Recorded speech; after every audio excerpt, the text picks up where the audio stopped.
Quiero hablar acerca, ¿ya está grabando ya? Quiero hablar acerca del mal concepto que se tiene de la fe en algunos movimientos, en algunas personas.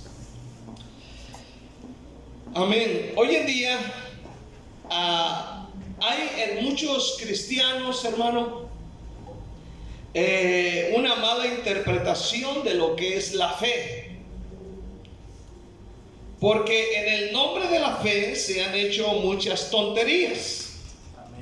Se han cometido muchos errores en el nombre de la fe. Amén. A muchos cristianos se les ha enseñado que la fe es el medio para alcanzar y obtener lo que uno quiere,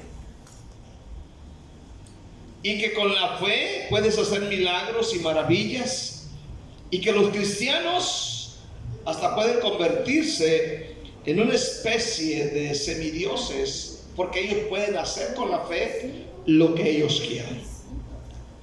Amén. Vamos a hablar sobre este tema, Mateo 21, versículo 18.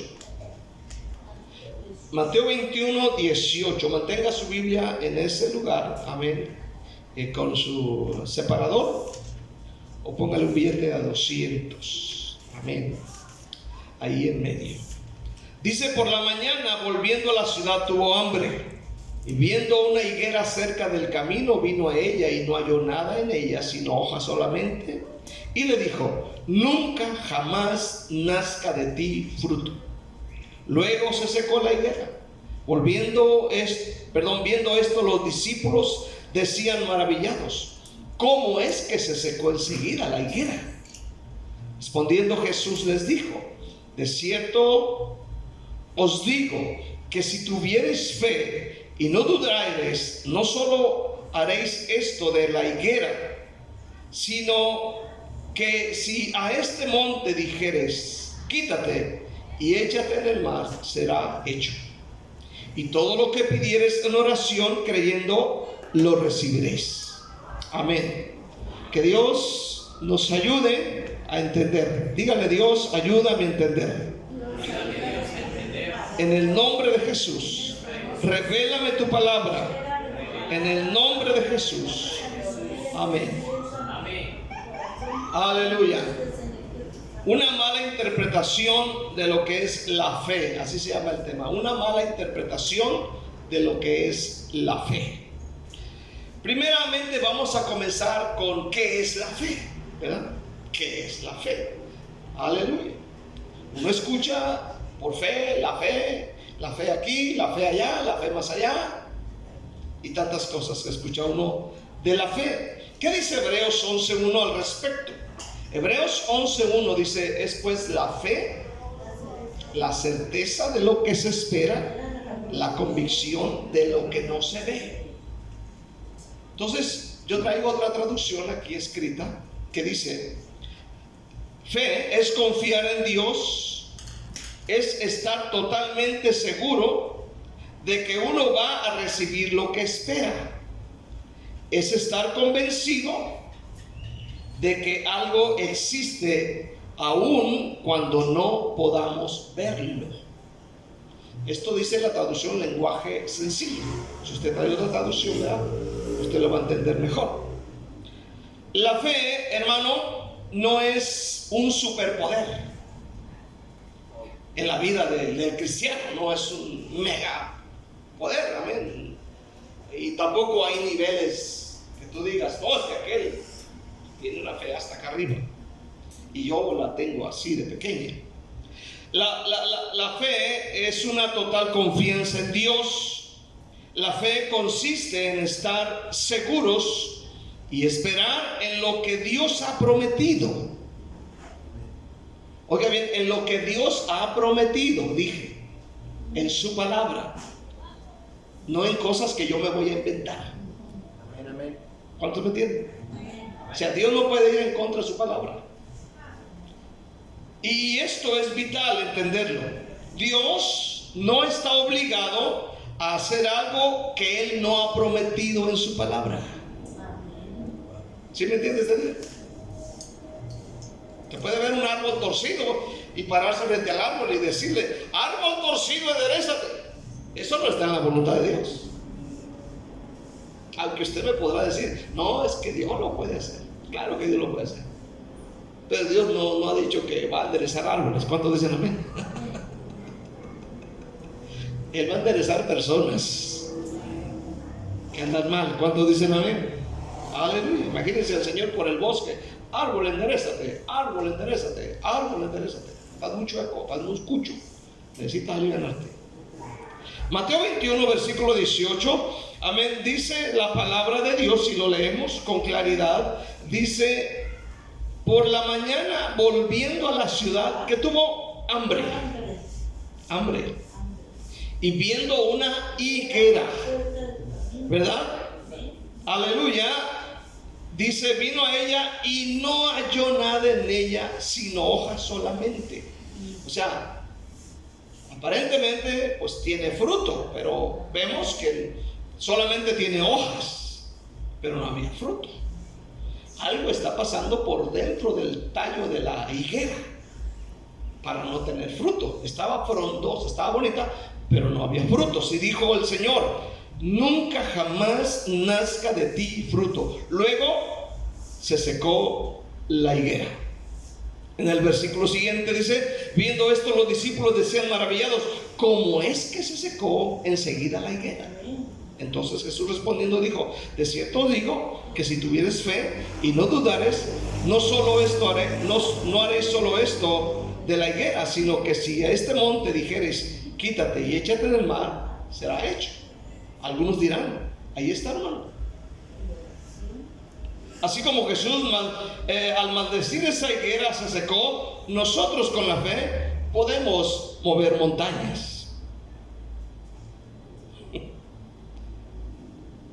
¿Podrás con tu fe mover montañas? Cuando ni la escoba puedes mover para barrer tu casa. ¿Qué significa el texto de mover? Mateo 21, 18 en adelante, Jesús utiliza el ejemplo de la higuera simbólicamente para referirse a Israel. Recuerde que lo que es el pámpano, el olivo, todo eso es algo referente a la iglesia, pero a ninguno de los gentiles les llama higuera. O sea, a nosotros no nos llama higuera, sino a Israel. Entonces Jesús acababa de llegar a Jerusalén en medio de alabanzas y de grandes expectativas, y él entró allí en el capítulo 21, dice en el versículo 1 en adelante: cuando se acercaron a Jerusalén, vinieron a Betfage, al monte de los olivos. Jesús envió 2 discípulos diciendo: id a la aldea que está enfrente de vosotros, luego hallaréis una asna atada y un pollino con ella desatado, y traédmelos. Si alguien le dijere algo, decid: el Señor los necesita, y luego los enviará. Todo esto aconteció para que se cumpliese lo dicho por el profeta cuando dijo: decid a la hija de Sión: he aquí tu rey viene a ti, manso y sentado sobre una asna, sobre un pollino, hijo de animal de carga. Y los discípulos fueron e hicieron como Jesús les mandó. Trajeron el asna y el pollino, y pusieron sobre ellos sus mantos, y él se sentó encima. Y la multitud, que era muy numerosa, tendía sus mantos en el camino, y otros cortaban ramas de árboles y las tendían en el camino. Y la gente que iba delante y la que iba detrás aclamaba diciendo: Hosana al hijo de David, bendito el que viene en el nombre del Señor, Hosana en las alturas. Cuando entró en Jerusalén, toda la ciudad se conmovió diciendo: ¿quién es este? Y la gente decía: este es Jesús, el profeta de Nazaret de Galilea. Amén. Él ha entrado a este lugar en medio de grandes expectativas. En el versículo 12 al 14 nos habla de la purificación del templo, ¿verdad? Donde el templo lo habían hecho, dice aquí, amén, cueva de ladrones, versículo 13. Y después de echar a todos esta gente, dice la escritura, vinieron a él en el templo ciegos, cojos, y los sanó. Entonces, aquí habla de la purificación del templo, amén, donde él viene y saca a toda esta gente, y entonces empieza el mover de Dios. Luego, dice la Biblia, maldice a la higuera estéril, y las escenas tienen un significado en cuanto a la condición espiritual de Israel. Entonces, cuando Jesús maldice a la higuera, Jesús estaba denunciando a Israel. ¿Por qué? Porque no había fructificado. Si usted mira el contexto de esto, la gente dice Hosana al hijo de David, y hacen un escándalo y tantas cosas, pero solamente religión, solamente religiosidad. No había frutos en Israel. Entonces, hermano, maldice a la higuera porque no había frutos o no había fructificado. Es decir, no había evidencia de su servicio, no había evidencia de su obediencia hacia Dios y su palabra. No había evidencia. Entonces, una higuera fructífera se consideraba un símbolo de bendición y de prosperidad para la nación de Israel. Si usted mira, por ejemplo, el profeta Oseas, Ageo, todos estos profetas, amén, mencionados, aleluya, hablan de la higuera. Quien tenía una higuera fructífera, esto simbolizaba que esa persona, ese lugar era bendecido. Quien tenía una higuera fructífera significaba que esa persona estaba bien. Entonces, una higuera infructuosa, en este caso, simbolizaba juicio y rechazo. Es lo que Jesús está diciendo en Mateo. Entonces, eso significa que cuando Jesús maldijo a la higuera, amén, representaba la muerte espiritual de Israel,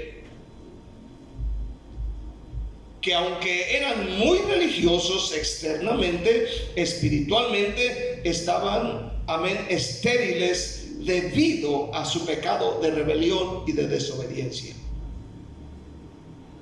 Esto tiene que ver con Israel, tiene que ver con la nación principalmente, porque no halló frutos. Vino a la higuera, vino a Israel y no halló frutos, no halló evidencia, amén, de una vida consagrada, de una vida limpia. Este es un mensaje a Israel. Esta higuera estéril que se secó representaba el juicio venidero sobre Israel, sobre la nación. Es lo que quiere decir. Ahora, segundamente, ¿qué nos enseña esto a nosotros? Porque tiene que traer una enseñanza. ¿Cuántos dicen un fuerte amén? Amén. Nos tiene que traer una enseñanza a nosotros como iglesia. Nos enseña, esta historia nos enseña que si no hay fruto en la vida de una persona que evidencia que verdaderamente recibió la salvación, esa persona es solamente alguien religioso. No hay una evidencia.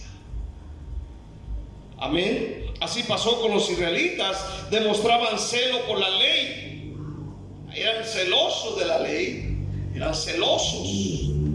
Cualquiera que comía sin lavarse las manos, o veían a los discípulos recogiendo espigas en el día de reposo, inmediatamente sacaban la ley.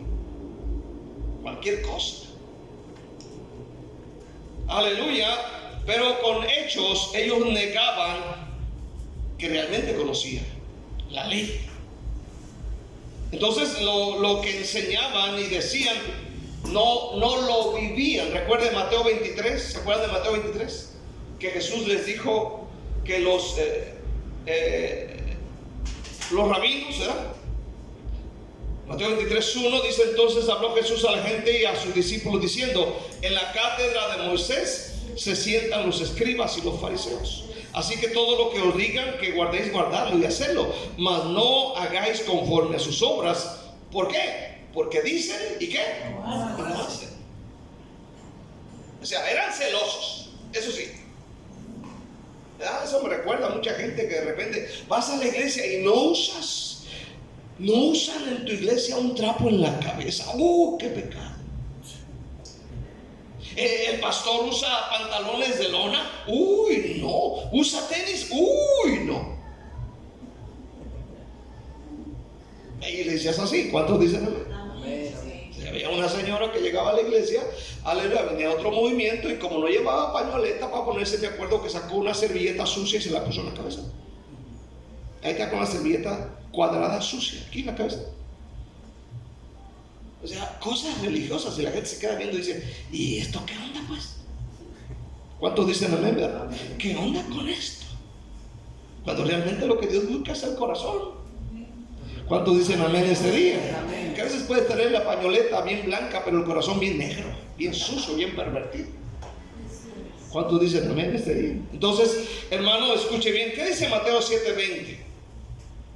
Amén. ¿Qué dice Mateo 7:20? Así que por sus frutos, ¿qué? Los conoceréis. Por sus frutos. La higuera estaba bonita, ¿eh? Verde, bonita. Yo me imagino que hasta se antojaba para sentarse debajo de ella, porque la hoja es verde, es grande. Las higueras que hay aquí en Guatemala, que hemos visto ahí frente a la iglesia abajo donde vive la hermana Paulina, había una higuera, me acuerdo, una higuera ahí junto a la panadería. Había esa higuera, me acuerdo que yo seguido pasaba y pues se veía los frutos ya maduritos. Son sabrosos, ¿no? Exporta uno, presta para la orquesta. Aleluya. Y la hoja es bonita, es grandota, verde. Imagínense una higuera bien bonita que se antoja hasta para sentarse, pero no había frutos. Amén. El Mateo 7:20 dice, mas por sus frutos los conoceréis. Los frutos, hermanos, son la evidencia de alguien que ha recibido la salvación. Frutos. Y frutos es un sinónimo de obras y de buenas acciones. Amén. ¿Cuántos dicen amén? Repito, amén. Los frutos es un sinónimo de buenas obras y de buenas acciones. ¿Cuántos dicen amén? El verdadero cristiano es aquel que ha nacido de nuevo, y tiene que haber evidencia, tiene que haber frutos, tiene que haber buenas acciones y tiene que haber buenas obras. Amén. Oiga bien, el fruto se ve. El fruto no está escondido, no son como las papas debajo de la tierra. El fruto se ve. El fruto es sabroso. Y la gente tiene que ver en nosotros los buenos frutos, las buenas acciones, las buenas obras. Porque dice la Biblia que cuando ellos ven nuestras buenas obras, ellos van a glorificar al Padre. ¿Cuánto dicen la verdad? Ellos, los pecadores. Gracias a Dios por la lluvia. Gloria al Señor. Entonces, hermano, estas obras evidencian que esa persona realmente ha nacido de nuevo, como dice el Señor en Juan 3. ¿Se acuerdan? Le dijo a Nicodemo, amén, de cierto te digo, que el que no naciere de nuevo no puede ver el reino de Dios. Luego en el versículo 5 le dice que alguien que no ha nacido del agua y del Espíritu no puede entrar en el reino de Dios. Entonces, si alguien ha nacido de nuevo, tiene que haber evidencia. De lo contrario, solamente es alguien que es religioso. Mateo 3, versículo 8 al 9, Juan Bautista le dijo a la gente de su tiempo: haced pues frutos dignos de arrepentimiento. ¿Cierto o no que dice eso? Amén. Amén. Frutos dignos de arrepentimiento, dice el versículo 9. Amén. Y no penséis decir dentro de vosotros: a Abraham tenemos por padre, porque yo os digo que Dios puede levantar hijos a Abraham aún de estas piedras. En Juan 15:8, amén, el Señor dijo que el Padre es glorificado. ¿Cuándo es glorificado el Padre? Vamos a Juan 15:8. Vamos a Juan 15, versículo 8. Amén. Juan 15, 8. ¿Qué dice Juan 15, 8? Dice: en esto es glorificado mi Padre. ¿En qué? En que brinques y saltes y hagas un escándalo así. En que hagas y tiembles y hables lenguas. No. Dice: en que llevéis ¿qué? Mucho fruto. Mucho fruto. No dice poquito, mucho. El Señor pide mucho. ¿Cuánto dicen amén? Nosotros somos de poquito, ¿verdad? Aquí en Guatemala es de poquito. Amén. Aleluya. Un quetzal de pan francés. Amén. Aquí se pide de a poquito, ¿no? Te va a otros lugares y piden de a mucho, pero el Señor pide mucho. Dice, ¿verdad? Aleluya. En esto es glorificado mi Padre, que llevéis mucho fruto y seáis así mis discípulos. Ahora, ¿cómo es glorificado Dios? Cuando un cristiano demuestra con su cambio de vida, con sus frutos y con sus buenas obras. Así que como cristianos debemos hacer buenas obras. Amén. Dar buenos frutos que la gente se dé cuenta. La gente tiene que ver esto, ver nuestras buenas obras, para que la gente que nos ve glorifiquen al Padre. Mateo 5:14. Esto lo dijo Jesús. Mateo 5, versículo 14. Amén. Dice: vosotros sois la luz del mundo. Una ciudad asentada sobre un monte no se puede esconder, ni se enciende una luz y se pone debajo de un almud o debajo de una mesa, sino sobre el candelero, y alumbre a todos los que están en casa. Así alumbre vuestra luz delante de los hombres, oiga bien, para que vean que vuestras buenas obras, ¿y qué va a pasar? Y glorifiquen a vuestro Padre que está en los cielos. Entonces, cuando usted hace buenas obras como cristiano, amén, la gente va a glorificar a Dios. Amén. Pero si usted dice que viene a la iglesia y ve la necesidad, ve a una anciana cruzando la carretera, ve a alguien en silla de ruedas cruzando la calle y usted no hace nada, usted ve a un niño en peligro y no hace nada, la gente va a decir: hipócrita, falso, le hace loco.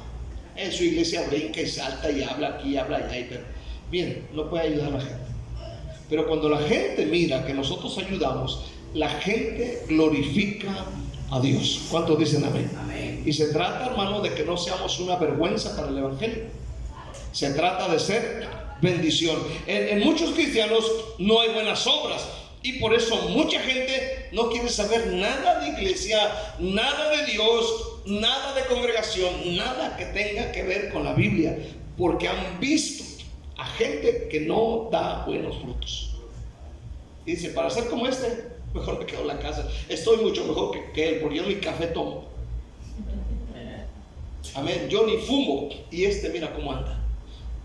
Y va a la iglesia. ¿Y qué sucede? La gente maldice a tu iglesia, la gente maldice, amén, al pastor, la gente maldice a la congregación por causa de los malos testimonios. Sí, amén. Y se burlan de uno. ¿Y con qué cara le sales? ¿Cuántos dicen amén? Eso es terrible. Entonces, hermano, aquel cristiano que hace buenas obras, la gente se da cuenta y hacen tremendos comentarios respecto del cristianismo.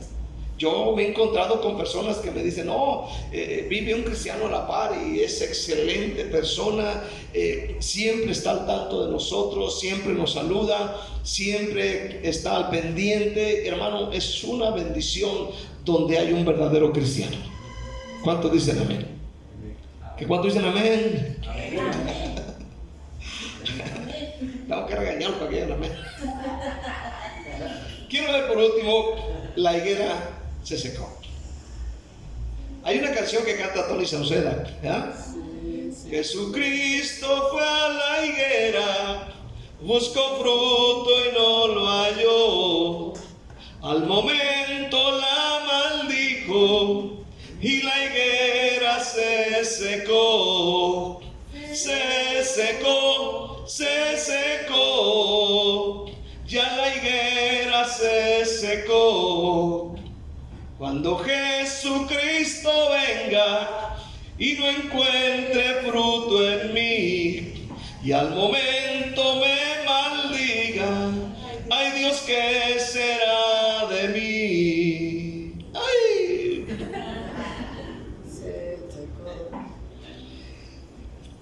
La higuera sin fruto, maldecida y seca. Esto era evidencia de lo que estaba pasando con Israel.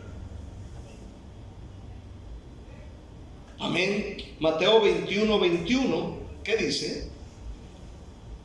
Dice la palabra de Dios: respondiendo Jesús les dijo, de cierto os digo, que si tuvieres fe y no dudares, no solo haréis esto de la higuera, sino que si a este monte dijeres, quítate y échate en el mar, será hecho.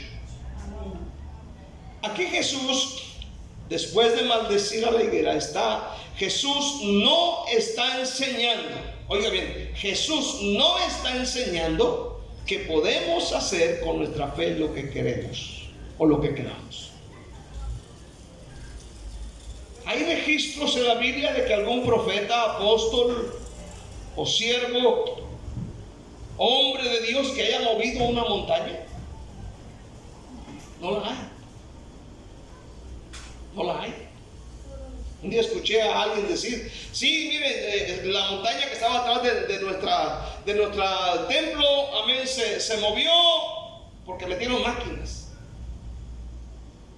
Le digo, sí, la máquina la quitó, no que Dios te haya venido a moverla con tu fe.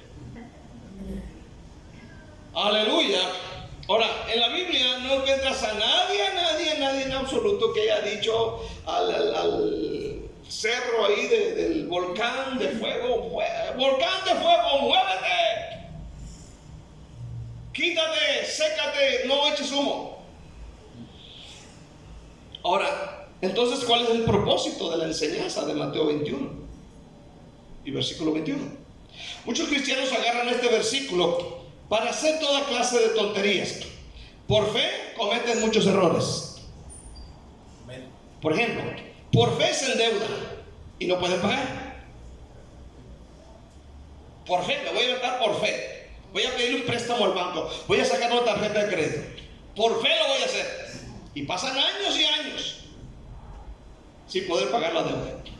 Por fe se van de viaje sin dinero. Y al último se quedan allá. ¿Cuántos dicen amén? Como ahora va a suceder, siempre sucede ahora en tiempo de Semana Santa, ¿no? La gente dice, nos vamos por fe allá a la playa, nos vamos por fe, y de regreso no tienen para venirse. Por fe. Por fe se echan un clavado al mar sin saber nadar, se ahogan. Ah, por fe. ¿Y cuántas tonterías y burradas se cometen por usar la fe de esta manera? Por fe. Muchas cosas se cometen. Entonces, en este pasaje de Mateo 21:21, amén, Jesús habla sobre el poder transformador de la fe. Aquí asegura a sus seguidores que la fe, cuando está libre de dudas, puede lograr cosas extraordinarias basadas en la palabra de Dios. Amén. Basados en la palabra de Dios. Amén. Como por ejemplo, la sanidad de una enfermedad incurable. ¿Cuántos dicen amén? Aquí está la mujer del flujo de sangre, Mateo 9, ¿se acuerdan? Sí, amén. Amén, dice que ella había gastado en médicos todo cuanto tenía y iba de mal en peor. No podía sanar. Pero un día viene Jesús por ese lugar y dijo, si tan solo me acercara y tocara el borde de su manto, seré salva. Y ella se arrimó, tal vez arrastrándose, empujándose, no sé, pero tocó el borde del manto de Jesús y fue sana. Cuando Jesús sintió que salió de él poder, él dijo, alguien me ha tocado. Y empiezan a decir los discípulos, pues no, hay tanta gente que te empuja. Hay gente que te empuja para allá y te empuja para acá y pues quién sabe quién fue. Pero la mujer, al mirar esto, ella empieza a decir, fui yo. Jesús le dijo, cuando esta mujer fue sanada, le dijo: tu fe te ha salvado. Tu fe. La mujer sirofenicia de Mateo 15, o de la mujer cananea, aquella mujer que va tras los discípulos y la gente de Jesús y detrás de Jesús gritando: Jesús, hijo de David, ten piedad, ten misericordia de mí. Mi hija es gravemente atormentada por un demonio. Y ella va gritando, es algo imposible humanamente poder liberarla. Amén. Y la gente empieza a decir que se calle, que se vaya. Jesús finalmente se detiene y le dice: no es lícito echar el pan de los hijos a los perrillos. Pero ella dice: Señor, aún los perrillos comen de las migajas que caen de la mesa de los amos. Entonces Jesús le dijo: grande es tu fe, hágase como has creído. Y desde ese instante su hija fue totalmente sana. Amén. O sea, esto está en la voluntad de Dios. ¿Cuántos dicen amén? Amén. Esto está en la voluntad de Dios. Amén. No está fuera de la voluntad de Dios, está en la palabra. Amén. Entonces, hermano, si vemos bien, ellas no están pidiendo cosas raras, no están pidiendo, amén, lo que no está en la voluntad de Dios. Ellas están pidiendo lo que sí está en la voluntad de Dios. ¿Cuántos dicen amén? En la perfecta voluntad de Dios. Por ejemplo, tenemos problemas económicos, podemos reclamar esa promesa que dice: mi Dios pues suplirá todo lo que falta conforme a sus riquezas en gloria. Dios prometió no dejarnos en esa área. ¿Cuántos dicen amén? Dios prometió. Entonces eso está en la perfecta voluntad de Dios. Pero decir: bueno, el hermano Juanito trae su carro color rojo, voy a orar para que se ponga color gris, y que Juanito se vaya sentado en la parte del copiloto y que el carro se vaya solo y llegue hasta su casa. Eso parece espectacular, pero no va a suceder. No va a suceder. Amén, amén. Pero usted dice: pero es que la fe. Escuchen bien, eso no va a suceder. ¿Qué dice la Biblia? Vamos a ver acerca de la voluntad de Dios. Capítulo 5 de Primera de Juan. ¿Qué dice? Primera de Juan 5, versículos 14 al 15. Amén. Mire lo que dice. Subraye esto para que se dé cuenta, amén, de esta verdad. Dice 1 Juan 5, versículo 14 y 15.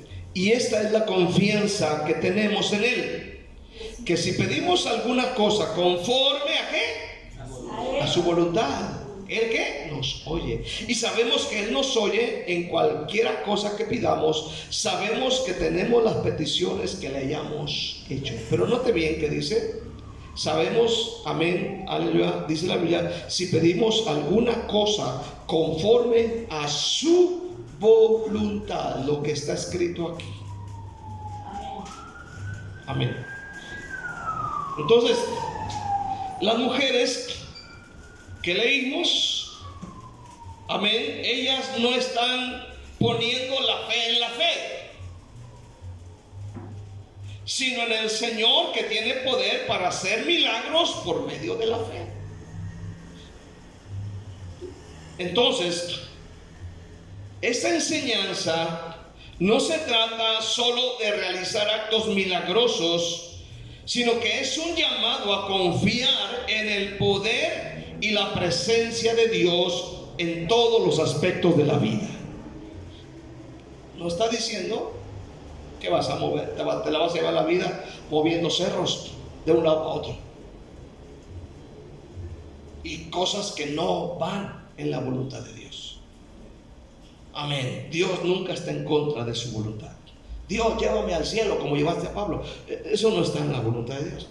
Amén. Llévame, sácame del espíritu y saca mi cuerpo del espíritu y llévalo. Eso no está en la voluntad de Dios. Señor, llévame al infierno una pasadita a ver cómo está el infierno, cómo está Satanás allá. Aleluya. Eso no está en la voluntad de Dios. Pero a veces escuchamos videos, testimonios rancios de esto. ¿Cuántos dicen amén? Y la gente, qué tremendo, fue al cielo, estuvo con Pablo, dicen que se tomó un café celestial con una concha celestial. Y ahí estamos creyéndole. Y se hacen tan populares estas gentes y acarrean un sinfín de personas ahí alrededor que me da envidia. Entonces, hermano, esto de mover montañas no es que realmente vas a mover montañas. Amén. No quiero que vayas al rato y te pares frente al volcán de fuego o el de agua. Muévete porque me enfadaste de aquí. No lo vayas a hacer porque no se va a mover. Quiero cerrar con el versículo 22. Y todo lo que pidieres en oración, creyendo, lo recibiréis. Pero recordemos, todo tiene que estar basado en su voluntad. Amén. Todo lo que pidieres. Sanidad, libertad, liberación, salvación de la familia. Todo eso está en perfecta voluntad de Dios. ¿Cuántos dicen amén? Provisión económica, sanidad de alguien que tiene una enfermedad incurable. Amén, podemos pedirla. ¿Cuántos dicen un fuerte amén? Restauración en aquellos que están resbalados de la presencia de Dios y pedir por restauración. Y Dios lo va a hacer porque está en la voluntad de Dios. Porque Él dijo que Él no vino a perder, sino a salvar las almas. Él vino a rescatar a los pecadores. ¿Cuántos dan gloria a Dios por ello? Entonces todo tiene que estar en la voluntad de Dios. Amén. Por ejemplo, protección para los hijos. Eso está en la voluntad de Dios. Señor, protege a mis hijos. Eso está en la voluntad de Dios. Pero si tú tienes un árbol frente a tu casa y está torcido, no ores por el árbol que está torcido para que se enderece, porque no se va a enderezar. Ora que la gente se salve. Esa es la voluntad de Dios. Denle un aplauso fuerte a Cristo Jesús en este día. Padre, te alabamos.